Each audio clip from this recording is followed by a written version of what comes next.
नमस्कार छात्रों, aviator academic classes में आपका स्वागत है। मैं हूं देवेश जादौन। आज हम चर्चा करने वाले हैं 12th क्लास की बायोलॉजी के चैप्टर पुष्पीय पादपों में लैंगिक जनन की। इसमें से कौन कौन से जो प्रश्न है वो हर बार बोर्ड एग्जाम में पूछे जाते हैं, कितने इंपॉर्टेंट हैं, उन सारे प्रश्नों की आज हम चर्चा करने वाले हैं। चलिए शुरू करते हैं। सबसे पहला जो प्रश्न है वो है पर निषेचन पर परागण को परिभाषित कीजिए। पर परागण, इससे पहले हम समझेंगे कि परागण क्या होता है। परागण क्या होता है? जब किसी पुष्प के परागकण उसी पुष्प के जब किसी पुष्प के परागकण उसके परागकोश से निकलकर उसी पुष्प की वर्तिकाग्र तक या किसी अन्य पुष्प की वर्तिकाग्र तक पहुंचते हैं तो उसे परागण कहा जाता है। अब परागण दो प्रकार से होता है। एक तो होता है स्वपरागण, एक होता है स्वपरागण और एक होता है परपरागण। ठीक है, एक होता है स्वपरागण, एक होता है परपरागण। अब प्रश्न में क्या पूछा गया है कि स्वपरागण परपरागण को परिभाषित कीजिए। परपरागण क्या है? जब किसी पुष्प के परागकण या तो उसी पुष्प की वर्तिकाग्र तक जाएं या किसी अन्य पुष्प की वर्तिकाग्र तक जाएं, लेकिन किसी कारक के द्वारा, किसी माध्यम के द्वारा, तो उस क्रिया को परपरागण कहा जाएगा। ठीक है, अब उत्तर को देख लेते हैं। क्या है? जब किसी पौधे के परागकण उसी जात के किसी दूसरे पौधे के वर्तिकाग्र पर पहुंचते हैं तो इसे परनिषेचन या परपरागण कहते हैं। इसे जीनोगैमी भी कहते हैं। परपरागण किसी बाहरी कारक से होता है। बाहरी कारक कौन कौन से होते हैं? हवा, पानी, कीट, पक्षी, चमगादड़। ठीक है, इन सारी जो कारक होते हैं, इन कारकों के द्वारा परपरागण संभव होता है। स्वपरागण में किसी भी बाह्य कारक की आवश्यकता नहीं होती है, वो द्विलिंगी पुष्पों में होता है। द्विलिंगी पुष्पों में क्या होता है? जब उसी पुष्प के परागकण उसी पुष्प के परागकोश से निकलकर उसी पुष्प की वर्तिकाग्र पर स्वतः ही पहुंच जाते हैं तो उसे स्वपरागण कहा जाता है। और परपरागण में क्या होता है? जब किसी पुष्प के परागकण उस पुष्प के परागकोश से निकलकर उसी पुष्प की वर्तिकाग्र तक जाएं या किसी अन्य पुष्प की वर्तिकाग्र तक जाएं, पर किसी कारक के माध्यम से जाएं तो उसे हम क्या कहेंगे? परपरागण कहेंगे। ठीक है, ये आपको समझ में आ गया होगा। स्क्रीनशॉट ले लीजिए। फिर हम चर्चा करते हैं दूसरे प्रश्न की।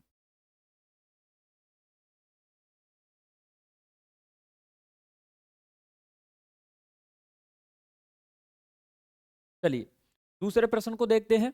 क्या है? विपुंसन से क्या तात्पर्य है? एक पादप प्रजनक कब और क्यों इस तकनीक का प्रयोग करता है? विपुंसन क्या है? विपुंसन में क्या होता है कि जब कोई पुष्प होता है उसके हम द्विलिंगी पुष्प है, उसमें से हम क्या करेंगे? उस पुष्प के पराग कोशों को काट कर निकाल देंगे और केवल उसका जो चयन है, उस पुष्प का जो चयन है वो हम जो है मादा जनक के रूप में करते हैं। इसे कहते हैं विपुंसन। आइए उत्तर को देखते हैं। क्या है? विपुंसन किसी द्विलिंगी पुष्प के नर जनन अंगों पुंकेसर पराकोशों को उसके परिपक्व से पहले ही हटा देते हैं। हटा देने की प्रक्रिया विपुंसन कहलाती है। विपुंसन की प्रक्रिया कृत्रिम संकरण में पुष्प के स्वपरागण को रोकने के लिए की जाती है। विपुंसन या बध्याकरण में पौधे के द्विलिंगी पुष्प के परागकोशों को उसकी कलिका स्थिति में ही चिमटी से निकाला जाता है एवं इस पुष्प का मादा जनक के रूप में चयन किया जाता है। अब देखिए क्या किया जाता है। जब कोई पुष्प कलिकावस्था में होता है, जब उसके जननांग ग्रोथ कर रहे होते हैं, उस समय उनका क्या किया जाता है? उनके जो द्विलिंगी पुष्प है उसकी पराग कोश को चिमटी की सहायता से काटकर निकाल दिया जाता है। और जो द्विलिंगी पुष्प है उसका चयन केवल और केवल मादा जनक के रूप में किया जाता है। ठीक है, ये है पूरा क्या है विपुंसन की क्रिया। विपुंसन में क्या किया जाता है, किसी द्विलिंगी पुष्प को उसकी कलिका अवस्था में उसके नर जननांग, नर जननांग क्या है उसका, पुंकेसर, पुंकेसर को काटकर निकाल देंगे और उस पुष्प को केवल और केवल मादा जनक के रूप में चयनित किया जाएगा। ठीक है, स्क्रीनशॉट ले लीजिए, आगे चलते हैं फिर। अगला प्रश्न, अनिषेक फलन पर टिप्पणी लिखिए। अनिषेक फलन क्या होता है, ऐसे फल होते हैं वो बिना किसी निषेचन के द्वारा ही फलित हो जाते हैं, मतलब उनका निर्माण हो जाता है, फलों का निर्माण हो जाता है, उनमें कोई भी निषेचन की क्रिया नहीं होती है, वे परागण की क्रिया से दूर हैं, परागण की क्रिया के बिना भी फल का विकास करते हैं। सामान्यतः निषेचन के पश्चात अंडाशय फल में परिवर्तित होता है, लेकिन प्रकृति में कभी कभी बिना निषेचन के अंडाशय फल में विकसित हो जाता है। यह क्रिया अनिषेक फलन कहलाती है, अनिषेक फलन कहलाती है। तथा फल अनिषेक फल या अनिषेक जनित फल कहलाते हैं। कौन कौन से फल हैं, केला है, पपीता है, संतरा है, नाशपाती है, अनानास है, ये सारे फल जो है बिना किसी निषेचन की क्रिया के अंडाशय से परिपक्व हो जाते हैं। ठीक है, और ऐसे फलों को क्या कहते हैं, अनिषेक फल कहते हैं, या फिर क्या कहते हैं, अनिषेक जनित फल कहते हैं। ठीक है, वो ये भी पूछ सकता है प्रश्न में कि अनिषेक जनित फल किसे कहते हैं। तो जो फल बिना किसी निषेचन की क्रिया के और अंडाशय से परिपक्व हुए हैं, उन फलों को हम क्या कहेंगे, उन्हें हम कहेंगे अनिषेक जनित फल या अनिषेक फल। ठीक है, इसका आप स्क्रीनशॉट ले लीजिए, इसके बाद हम आगे चलते हैं।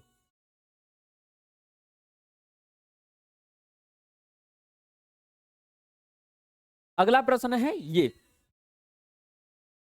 लघु बीजाणुधानी तथा गुरु बीजाणुधानी के बीच कोई 3 अंतर स्पष्ट कीजिए। सबसे पहले हम समझते हैं लघु बीजाणुधानी क्या है और गुरु बीजाणुधानी क्या है। लघु बीजाणुधानी पुष्प के परागकोश में स्थित होती है, जिसमें परागकणों का निर्माण होता है। और गुरु बीजाणुधानी क्या होती है, जो कि स्त्री केसर के अंडाशय में उपस्थित होती है। वहां पर जाकर पुष्प के परागकणों का क्या होगा, निषेचन होगा, उससे फल बनेगा, निषेचन के पश्चात फल का निर्माण होगा। तो आइए अंतर देख लेते हैं। अंतर क्या है, सबसे पहले लघु बीजाणुधानी, लघु बीजाणुधानी क्या है, एक परागकोश की दोनों पालियों में कुल 4 लघु बीजाणुधानी पाई जाती हैं, जिनमें लघु बीजाणुओं या परागकणों का निर्माण होता है। देखिए परागकोश कैसी होता है, परागकोश अगर देखा जाए तो कुछ इस प्रकार की संरचना होती है। अगर इसकी प्रकार की संरचना बनाई जाए तो इस प्रकार से संरचना होती है, ऐसे करके। ठीक है, इस संरचना में हमें 4 पालियां दिखाई देती हैं, 1 2 3 4, और 4 पालियां हैं तो 4 लघु बीजाणुधानी होंगी, और चारों लघु बीजाणुधानियों के अंदर क्या बनेंगे, परागकण का निर्माण होगा। ठीक है, गुरु बीजाणुधानी क्या होती है, एक अंडाशय में 1 2 3 या अनेक अंडा बीजांड या गुरु बीजाणुधानी पाई जाती हैं, जिनमें गुरु बीजाणुओं या भ्रूण कोश का निर्माण होता है।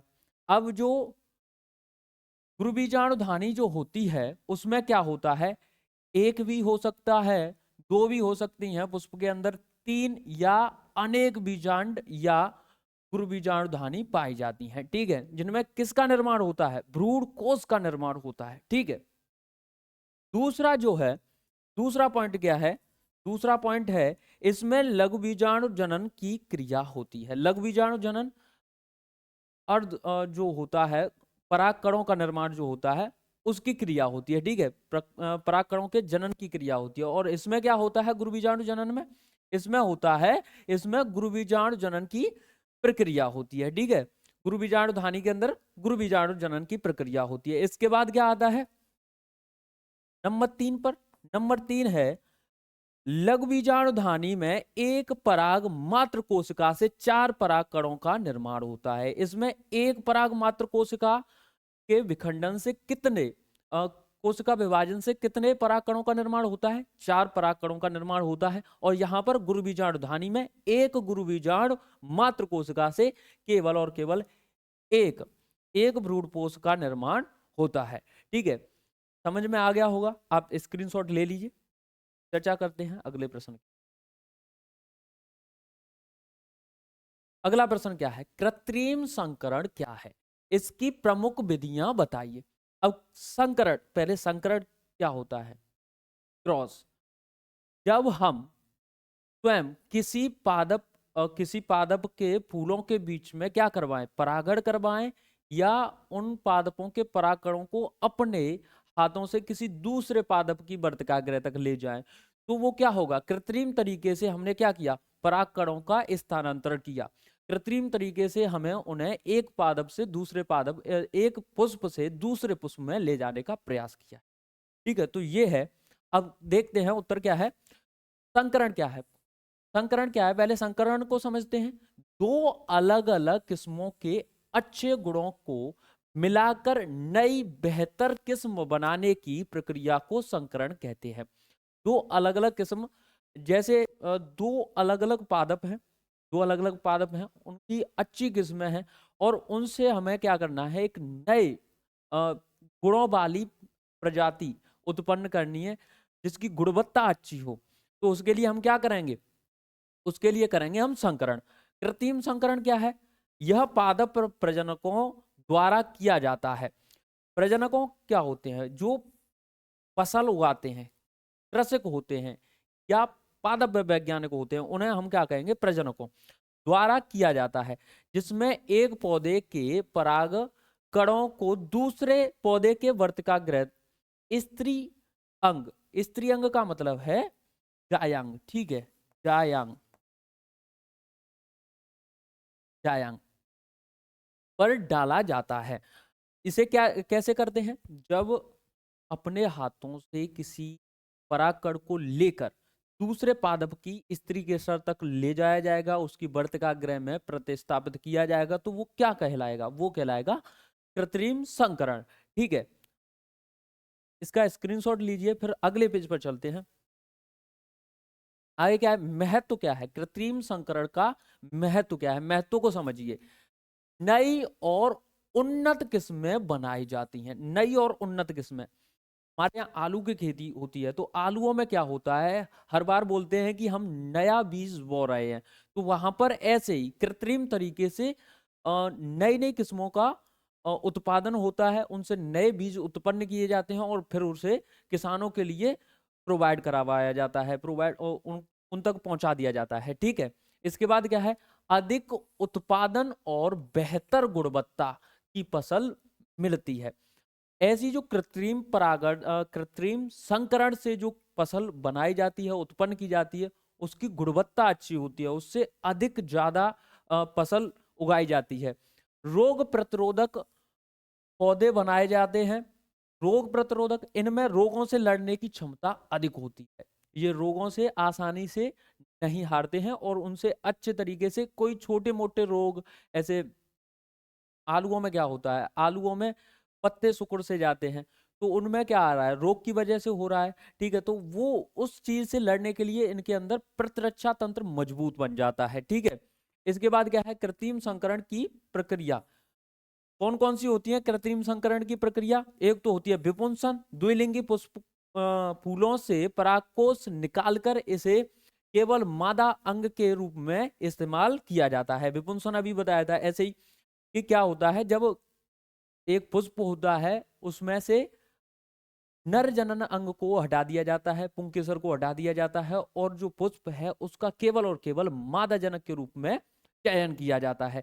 ठीक है, ये होता है विपुंसन। ठीक है, अगले इसका स्क्रीनशॉट लीजिए, फिर अगले पेज पर चलते हैं। फिर क्या है? थैलीकरण। फूल को थैले से ढककर बाहरी पराग से बचाया जाता है। परागण, जो बाहरी परागकण होते हैं, पराग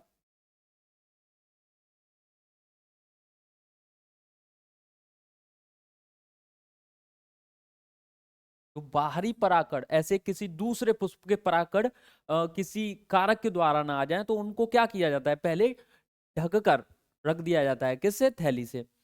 ठीक है, इसके बाद इच्छित परागकण डालकर फूल को फिर से ढक दिया जाता है, जिससे नई बेहतर प्रजाति का विकास होता है। इसमें क्या होता है, जब पुष्प कलिका अवस्था में होता है तो उसे थैली से ढक दिया जाता है, और फिर क्या किया जाता है, वो परिपक्व अवस्था में हो जाता है तो उसके ऊपर इच्छित परागकण डाल दिए जाते हैं, जिससे उसके अंदर निषेचन की प्रक्रिया होने लगती है और उसे द्वारा से क्या करते हैं, ढक देते हैं, ताकि कोई और परागकण ना आ जाए।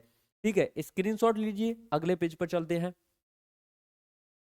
अगला प्रश्न क्या है, बीज एवं फल विकास के महत्व का वर्णन कीजिए। बीज का महत्व क्या है, फल का महत्व क्या है, और इन दोनों का विकास कैसे होता है, उसके ऊपर चर्चा करनी है। तो बीज का क्या महत्व है, बीज के बगैर हम कोई भी पादप उगा नहीं सकते, कोई भी पौधा उगा नहीं सकते। ठीक है, फल क्या है, फल के अंदर जो बीज होता है वो संचित करके रखा जाता है। जैसे कि बीज का जो है प्रकीर्णन होना है, बीज एक स्थान से दूसरे स्थान पर जाना है तो वो जाएगा, बीच में नष्ट ना हो जाए, तो उसके लिए क्या है, फल ने एक चीज इजाद की है, उसे क्या कहते हैं, फल कहते हैं। फल के अंदर होता है क्या, बीज। अगर कोई बीज एक स्थान से दूसरे स्थान पर जा रहा है तो वो फल के साथ ही जाता है। ठीक है, जैसे आम है, आम अगर पेड़ पर लगा हुआ है, परिपक्व हो गया है, वहां से अगर टूटकर वो गिर जाता है तो दूर तक जाने में उसे सहायता मिलेगी, कैसे, फल के अंदर वो संचित होकर जा रहा है। ठीक है, अब चर्चा करते हैं उत्तर की। वातावरणीय दशाओं के अनुकूल ना होने की स्थिति में भ्रूण बीज के अंदर लंबे समय तक सुरक्षित अवस्था में रहते हैं, और जैसे ही उचित परिस्थितियां आती हैं ये अंकुरित हो जाते हैं। जैसे कोई बीज होता है, अगर आप किसी बीज को खोलकर देखेंगे, आप जो आम है, आम के अंदर से जो बीज निकलता है उसे अगर आप तोड़कर या काट कर देखेंगे तो उसके अंदर एक छोटी सी संरचना पाई जाएगी। ठीक है, वो किसी एक ऐसे ऐसी संरचना होती है, गुदादार होती है। ठीक है, कूदा कूदा सा भरा रहता है, रूट पोस्ट कहते हैं। कूदा सा भरा हुआ है, उसके ऊपर से एक अंकुरण निकला रहता है, उसे क्या कहेंगे, हम भ्रूण कहेंगे। अब भ्रूण केवल इतना हम कहीं पर ले जा नहीं सकते, सूख जाएगा, खराब हो जाएगा, तो वो क्या रहता है, वो बीज के अंदर संचित रहता है, उसे कई दिनों तक या कई महीनों सालों तक संचित करके रखा जा सकता है। ठीक है, इसलिए वो क्या होता है, बीज के अंदर ही सेप है। ठीक है, वातावरणीय दशाओं के अनुकूल ना होने की स्थिति में, मतलब जब वातावरण की स्थितियां अनुकूल नहीं है, ऐसी स्थितियां नहीं है कि कोई बीज अंकुरित हो सके, उस समय पर वो बीज के अंदर भ्रूण सेप और सुरक्षित रखा रहता है। ठीक है, इसके बाद क्या होता है, लंबे समय तक वो सुरक्षित अवस्था में रहते हैं, और जैसे ही उचित परिस्थितियां, जैसे ही उचित अनुकूल परिस्थितियां मिलती हैं, भ्रूण का विकास होने की स्थिति आ जाती है, परिस्थिति आ जाती है, उसके अंदर जो अंकुरण है वो विकसित होने की स्थिति आ जाती है, वातावरण में ऐसी स्थितियां बन जाती हैं कि वो बीज अंकुरित होने लगता है, तब तब क्या होता है, तब आती हैं, तब ये अंकुरित हो जाते हैं, विकसित होने लगते हैं। ठीक है, नंबर 2, बीजों के भ्रूणपोष में संचित भोजन अंकुरण के समय भ्रूण की वृद्धि में सहायक होता है। जो इतना बड़ा बीज होता है आम का, उसके अंदर जो भ्रूणपोष है उसमें केवल एक छोटी सी संरचना है भ्रूण की। ठीक है, वो छोटी सी संरचना अपना भोजन कहाँ से लेगी, भ्रूणपोष से लेगी, भ्रूणपोष से वो भोजन लेगी, और क्या होगा, भ्रूण का क्या होगा, विकास होगा, विकास होने लग जाएगा। ठीक है, आप इसका स्क्रीनशॉट लीजिए, फिर आगे चलते हैं। पॉइंट नंबर 3 क्या है, बीज वायु, जल तथा अन्य माध्यमों की सहायता से एक स्थान से दूसरे स्थान तक प्रकीर्णित प्रकीर्णित होते हैं और विभिन्न वातावरण में पहुंचकर अंकुरित होते हैं। प्रकीर्णन किसे कहते हैं? प्रकीर्णन, प्रकीर्णित होना या प्रकीर्णन होना क्या होता है? किसी चीज का फैलना वातावरण में या कहीं पर भी, कोई भी चीज, ऐसे प्रकाश का प्रकीर्णन आपने पढ़ा होगा फिजिक्स में, वो क्या होता है? प्रकाश फैल रहा होता है ना। ऐसे ही बीजों का भी प्रकीर्णन होता है। बीजों का प्रकीर्णन कैसे होता है? वायु के द्वारा होता है, जल के द्वारा होता है, पशु पक्षियों के द्वारा भी होता है, ठीक है। तो उस स्थिति में जब भ्रूण, बीज के अंदर जो भ्रूण है वो नष्ट ना हो जाए तो बीज का निर्माण होता है, बीज के अंदर भ्रूण होता है, और बीज जो है जलवायु और अन्य माध्यमों से क्या होगा? नष्ट नहीं होता। भ्रूण जो कि बीज के अंदर है वो नष्ट नहीं होता। किस वजह से नहीं होता? क्योंकि बीज के अंदर भ्रूण संचित है, ठीक है। अगला क्या है? फल के निर्माण का महत्व। अब फल के निर्माण का क्या महत्व है, इस पर चर्चा करते हैं। फल के निर्माण का पहला क्या है? फल के अंदर अनेक बीज बिना किसी हानि के लंबे समय तक सुरक्षित रह सकते हैं। अगर कोई फल है, अगर कोई फल है, वो जब तक वो फल सुरक्षित है उसके अंदर का बीज भी सुरक्षित है, ठीक है। क्योंकि फल के ऊपर क्या होता है? एक आवरण होता है, वो उसे सुरक्षित करके रखता है। नंबर दो क्या है? नंबर एक हो गया। नंबर दो क्या है? इसके अतिरिक्त फलों में विशेष संरचनाएं उत्पन्न होने के लिए उनका जल, वायु, जंतुओं आदि द्वारा आसानी से एक स्थान से दूसरे स्थान तक प्रकीर्णन भी हो जाता है। फल के अंदर क्या है? फल की जो संरचना होती है वो थोड़ी बड़ी होती है, ठीक है। तो उसे एक स्थान से दूसरे स्थान में जाने में कोई तकलीफ नहीं होती, कोई दिक्कत नहीं होती, आसानी से वो एक स्थान से दूसरे स्थान पर चला जाता है, ठीक है। तो ये है। नंबर 3 क्या है?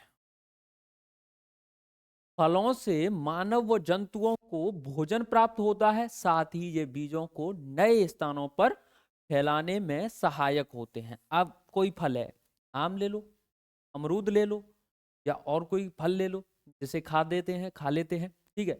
अब क्या किया? आम हमने मार्केट से खरीदा, वहां से लेकर आए घर तक, या तो घर खाएंगे या रास्ते में खाएंगे। जहां पर भी हम उसे ले जा रहे हैं, गैल में हमने उसे, रास्ते में हमने उसे क्या किया?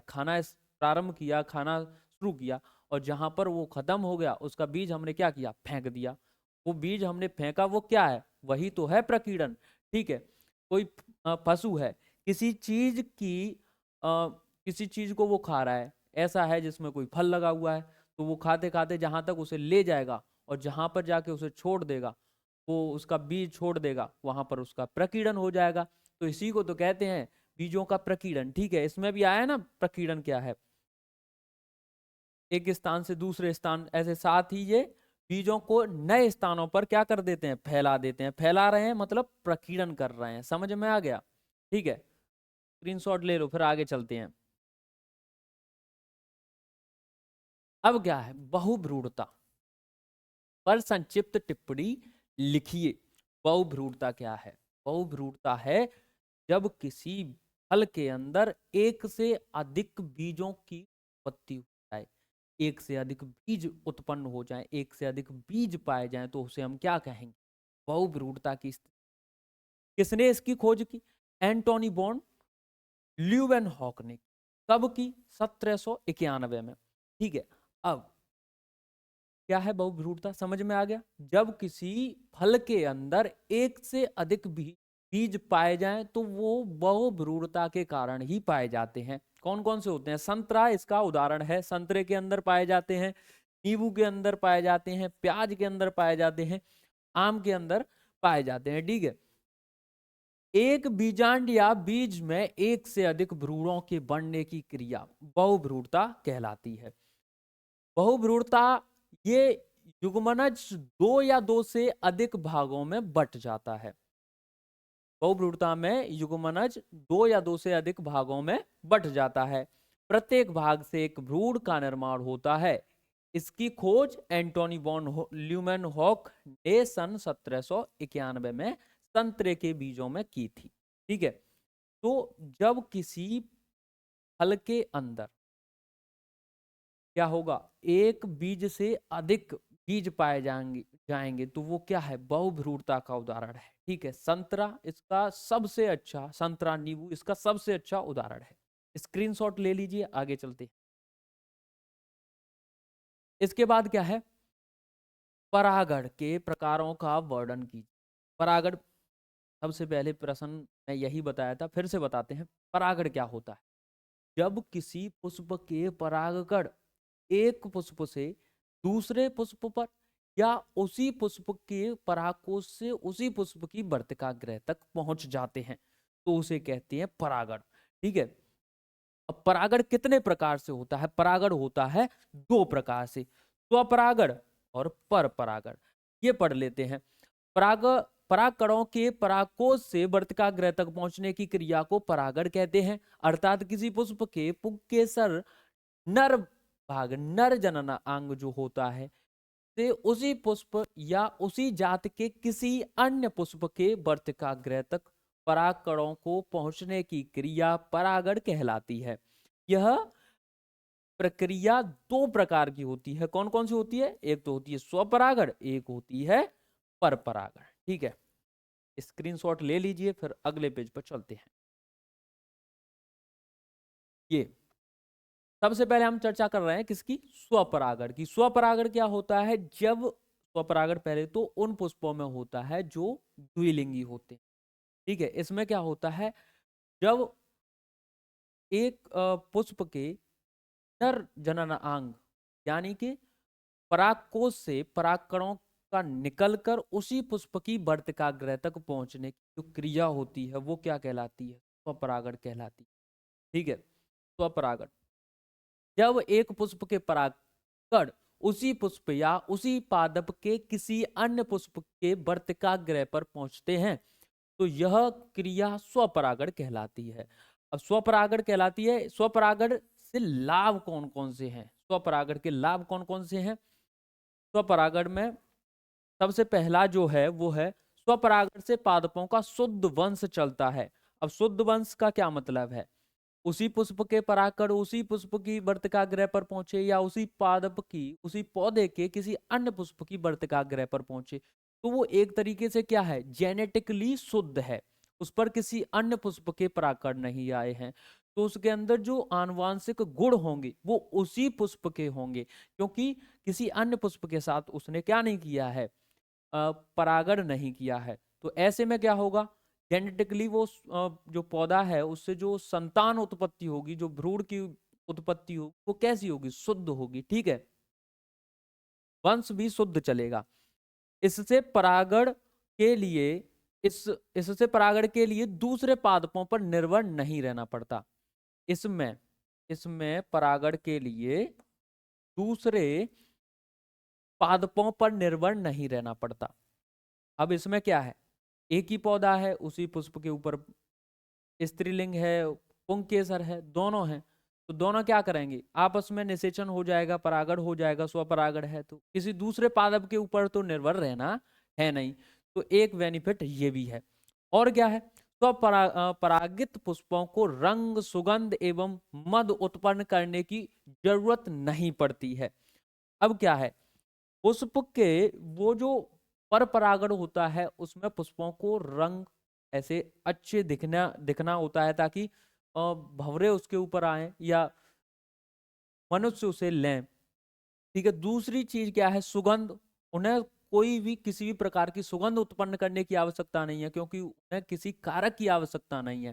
ठीक है, और क्या है, मधु, मधु क्या होता है, शहद जो होता है, तो मधुमक्खी या भंवरे उससे परागकण लेते हैं या शहद लेते हैं, दोनों चीज जो लेते हैं, तो ये इन तीनों चीजों की उसे आवश्यकता नहीं पड़ती है, बनाने की जरूरत नहीं पड़ती है। ठीक है, इसके बाद क्या है, इससे अधिक परागण इससे अधिक परागकणों की आवश्यकता नहीं पड़ती। इसमें इसमें अधिक परागकणों की आवश्यकता नहीं पड़ती है, क्योंकि स्वपरागण हो रहा है, इसमें परागकणों का क्षय नहीं होता, परागकण नष्ट नहीं होते। इसमें क्या होता है, उसी पुष्प पर परागकण पहुंच जाते हैं, आसानी से पहुंच जाते हैं, तो नष्ट नहीं हो पाते हैं। ठीक है, स्क्रीनशॉट ले लीजिए, फिर अगले पेज पर चलते हैं। अगला क्या है, स्वपरागण से हानियां। अब हानियां क्या क्या हैं? अगर कोई चीज है उससे लाभ हो रहे हैं तो हानियां भी जरूर होती हैं। तो इसमें स्वपरागण से हानि क्या है? लाभ तो देख लिए, हानि क्या है? पीढ़ी दर पीढ़ी आनुवांशिक बीमारियां स्थानांतरित होती रहती हैं, जिससे उत्पन्न बीज संख्या में कम, भार में हल्के, छोटे एवं कमजोर हो जाते हैं। अब क्या होता है? पीढ़ी दर पीढ़ी जो आनुवांशिक बीमारियां होती हैं, अगर किसी पौधे के अंदर कोई आनुवांशिक बीमारी है तो क्या होगा? क्योंकि स्वपरागण हो रहा है, ऐसे में जो नए पादप उगेंगे उसके बीजों से या उसी पर जो फल आएंगे उनमें वो बीमारियां क्या होंगी? वंशानुगत होंगी। एक पादप से दूसरे पादप में जाएंगी, उसके उससे उत्पन्न पादपों में जाएंगे, उससे उत्पन्न संतान में वो बीमारियां जाएंगी। ठीक है। और क्या क्या है? इससे जो बीज होंगे वो कम मात्रा में उत्पन्न होते हैं, भार में हल्के होते हैं और छोटे होते हैं, कमजोर होते हैं। ठीक है, ये प्रॉब्लम है। और क्या है? ऐसे बीज शीघ्र नहीं पकते हैं। ऐसे बीज जो होते हैं, ऐसे फल जो होते हैं वो शीघ्र नहीं पकते हैं, समय लेते हैं, समय लेकर पकते हैं। ठीक है, आम इसका अच्छा उदाहरण है। ठीक है। बीज उत्तम श्रेणी के नहीं होते हैं, जिस कारण नई जातियों की उत्पत्ति नहीं हो सकती है। और इससे जो बीज उत्पन्न होते हैं वो अच्छी क्वालिटी, अच्छी गुणवत्ता के नहीं होते। नई संतान इससे अच्छी उत्पत्ति नहीं होती, नई संतान की इससे अच्छी उत्पत्ति नहीं होती है। ठीक है। तो ये सारे इससे हानियां हैं। स्क्रीनशॉट ले लीजिए, आगे चलते हैं। पर परागण। अब पर परागण क्या है? पहले ही प्रश्न में पढ़ के आए हैं। पर परागण में क्या होता है? जब किसी पुष्प के परागकण उसी जात के किसी अन्य पुष्प तक या उसी पुष्प की वर्तिकाग्र तक पहुंचते हैं तो उसे क्या कहते हैं? पर परागण कहते हैं। पर इसमें क्या होता है? किसी कारक की आवश्यकता होती है, किसी बाह्य कारक की आवश्यकता होती है। ठीक है। तो देखिए, जब किसी पौधे के परागकण उसी जात के किसी दूसरे पौधे के वर्तिकाग्र पर पहुंचते हैं तो इसे परनिषेचित या परनिषेचन परनिषेचन कहेंगे। परचन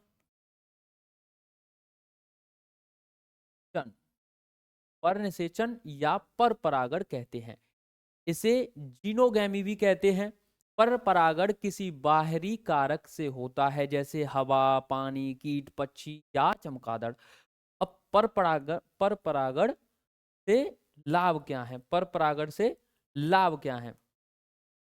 लाभ देख लेते हैं। सबसे पहला जो लाभ है वो क्या है? बड़े और स्वादिष्ट फल। पर परागण से जो फल उत्पन्न होते हैं वो कैसे होते हैं? बड़े होते हैं, स्वादिष्ट होते हैं, स्वाद में अच्छे होते हैं। ठीक है। पर परागण से बनने वाले फल बड़े और स्वादिष्ट होते हैं। ठीक है। और इसके बाद क्या है? बीजों की अच्छी गुणवत्ता। बीज कैसे होते हैं? अच्छी गुणवत्ता के होते हैं। बीज अच्छी गुणवत्ता के होंगे तो उससे जो पौधे हैं वो भी बढ़िया और मजबूत हो। बीज बड़े, स्वस्थ और अच्छे गुण वाले होते हैं। ठीक है। इसके बाद क्या है? उच्च उत्पादन। फसल का उत्पादन अधिक होता है। अब अच्छी गुणवत्ता के बीज हैं तो उससे जो फसल होगी वो भी कैसी होगी? अच्छी होगी, अच्छी, ज्यादा ज्यादा से ज्यादा गुणवत्ता वाली होगी। ठीक है, उच्च गुणवत्ता की। स्क्रीनशॉट ले लीजिए, आगे चलते हैं। फिर क्या है? नई नस्लों का विकास।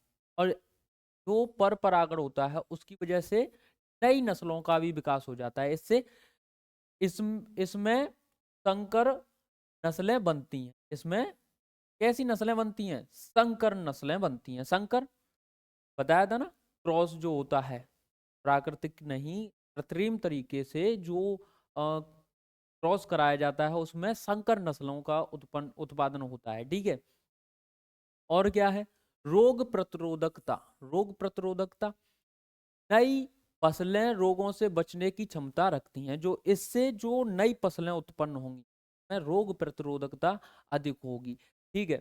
रोगों से आसानी से नहीं हानिकारक गुण कम होते हैं। हानिकारक फसल के खराब गुण खत्म हो जाते हैं। जो फसल में खराब गुण होते हैं, अच्छे गुण नहीं होते हैं, वो क्या हो जाते हैं? नष्ट हो जाते हैं। ठीक है। इसके बाद है जीवन संघर्ष क्षमता, फसल में प्रतिकूल परिस्थितियों का सामना बेहतर तरीके से कर सकती हैं। जो फसल होती हैं वो प्रतिकूल परिस्थितियां होती हैं, कभी कभी लंबे समय तक पानी नहीं मिल पा रहा है या फिर ज्यादा धूप हो गई, तो ऐसी परिस्थितियों में क्या होता है, ये फसलें आसानी से नष्ट नहीं, ठीक है, लंबे समय तक ये जीवित रह सकती। अगले पेज पर चलो। पर परागण से हानियां, अब इसकी भी कुछ खामियां हैं, उन्हें भी समझ लेते हैं। क्या है? अनिश्चितता। अनिश्चितता मतलब क्या है? परागण बाहरी साधनों जैसे हवा, जल, जानवर पर निर्भर करता है, जिससे यह अनिश्चित हो जाता है। क्या है ऐसा? ये जो पर परागण है ये अनिश्चितकालीन है। इसमें क्या है? वायु की आवश्यकता है, जल की आवश्यकता है, या जानवरों की आवश्यकता है, जंतुओं की आवश्यकता है। तो जब तक ऐसी स्थितियां नहीं बनेंगी तब तक ये परागण हो नहीं सकता। तो इसमें ये अनिश्चितता है, ठीक है। अधिक ऊर्जा खर्च, ठीक है। इसमें क्या है? पर परागण के लिए पौधों को चमकीले रंग, बड़े फूल और खुशबू वाले तत्व बनाने पड़ते हैं, जिससे ऊर्जा खर्च हो जाती है। अब क्योंकि पर परागण है, इसमें तितलियों को, मधुमक्खियों को क्या करना पड़ेगा? आकर्षित करना पड़ेगा। तो इसके लिए क्या है, इन्हें क्या क्या चीजें बनानी पड़ती हैं? चमकीले रंग, बड़े फूल बनाने पड़ते हैं, और क्या बनाना पड़ता है? खुशबू वाले फूल बनाने पड़ते हैं। तो इसमें क्या होता है? ऊर्जा का क्षय होता है, अधिक ऊर्जा खर्च होती है, ठीक है। अगला क्या है? नष्ट होने का खतरा। परागकणों के नष्ट होने का खतरा बना रहता है। हवा से परागण हवा से परागण में अधिक परागकण बर्बाद हो जाते हैं। अब क्योंकि बाह्य कारक की आवश्यकता है, हवा की जरूरत है, या किसी भी अन्य कारक की जरूरत है, तो इसमें परागकण ज्यादा उत्पन्न करने पड़ेंगे, और अगर ज्यादा उत्पन्न होंगे तो उनमें नष्ट होने का खतरा इसलिए रहता है क्योंकि हवा से गए अगर किसी वर्तिका ग्रह तक नहीं पहुंचे तो वो क्या हो जाएगा? नष्ट हो जाएगा, ठीक है। फिर क्या आता है? अधिक संकर बीज। कभी कभी संकर बीज फसल के लिए उपयोगी नहीं होते हैं, ठीक है। कभी कभी क्या होता है, ये जो संकर बीज होते हैं वो फसल के लिए क्या नहीं होते हैं? उपयोगी नहीं होते हैं, ठीक है। तो ये थी आज की क्लास। इसमें आप पहले इसका स्क्रीनशॉट लीजिए। ये थी आज की क्लास। Thank you. और अगली क्लास में हम और क्वेश्चंस लेकर आएंगे इस चैप्टर से भी और अगले चैप्टरों से। तो लगातार आप जुड़े रहिए एविएटर एकेडमिक क्लासेस के साथ, देखते रहिए, और जो भी आपका क्वेश्चन रहे उसे आप कमेंट बॉक्स में जरूर पूछना। अगली क्लास में हम उसे सॉल्व करने का प्रयास करेंगे, और साथ में हम भी पढ़ेंगे, आप भी पढ़िए। Thank you.